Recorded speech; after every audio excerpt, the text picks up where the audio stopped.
날마다 쓰는 나의 신앙일기 TV 데일리 큐티 나무향기입니다. 오늘은 1월 28일 토요일 설날 아침입니다. 오늘 함께 묵상할 성경 본문은 로마서 9장 19절에서 29절입니다.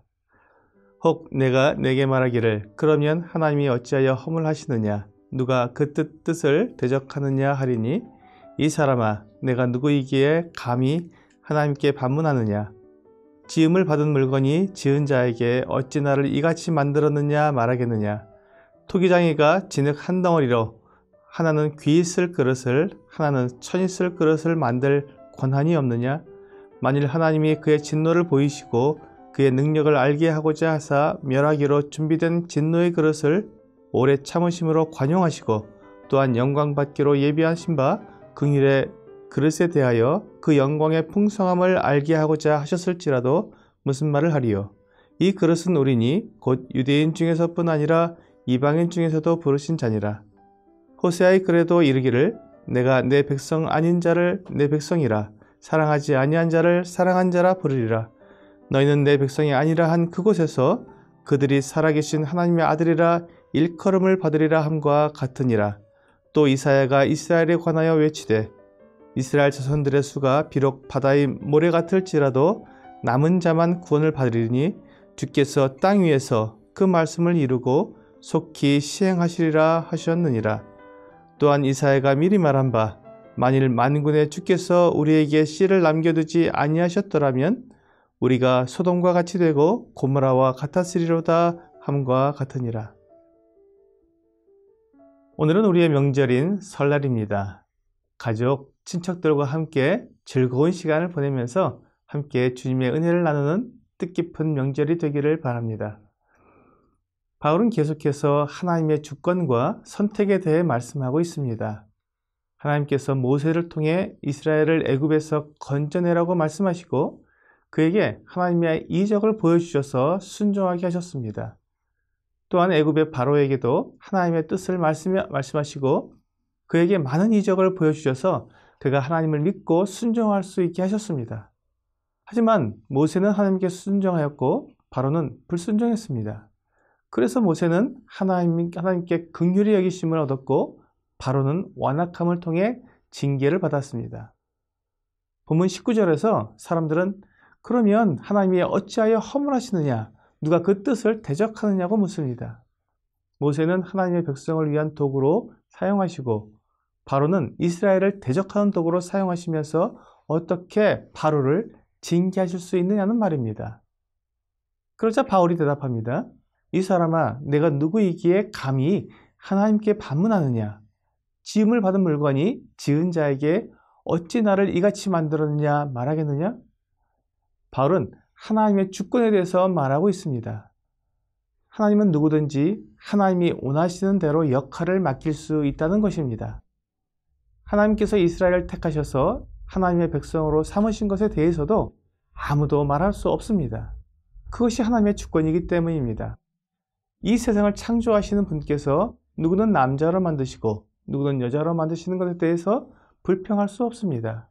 그것은 그 일에 대한 결정권은 나에게 있는 것이 아니라 나를 만드신 분에게 결정권이 있기 때문입니다.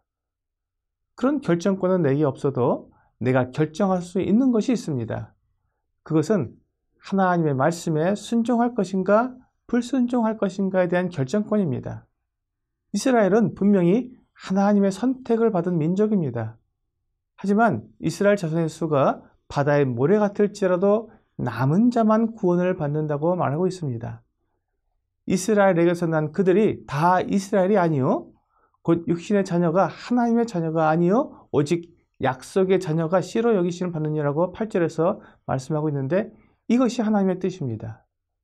이스라엘 백성으로 태어났으면 그들이 매우 좋은 역할을 맡은 자들입니다.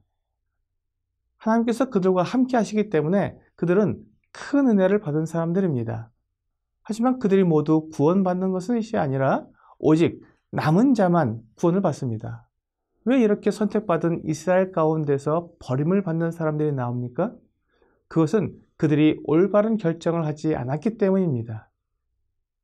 오히려 오늘 본문에서 보니까 영광받기로 예비하신 바 긍휼의 그릇이 유대인 중에서뿐 아니라 이방인 중에서도 부르신 자니라고 말씀하고 있습니다. 이방인들은 선택받지 못한 사람들이지만 그들 가운데서 영광을 받는 그릇이 되는 사람도 있다는 것입니다. 이스라엘 백성들만 구원받는 것이 아니라 이방인 중에서도 구원받는 사람들이 나오는 것입니다. 이것이 어떻게 가능하자는 것입니다.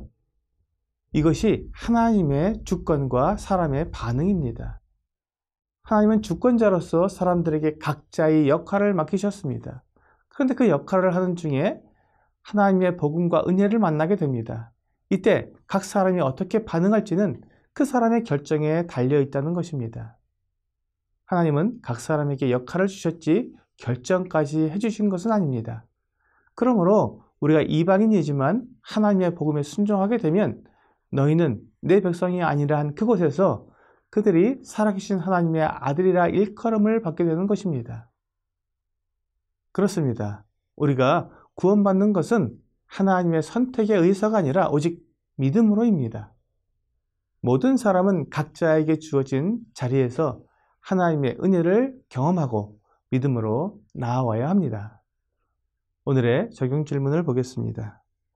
하나님이 나를 불공평하게 대하신다고 생각되는 것은 언제입니까?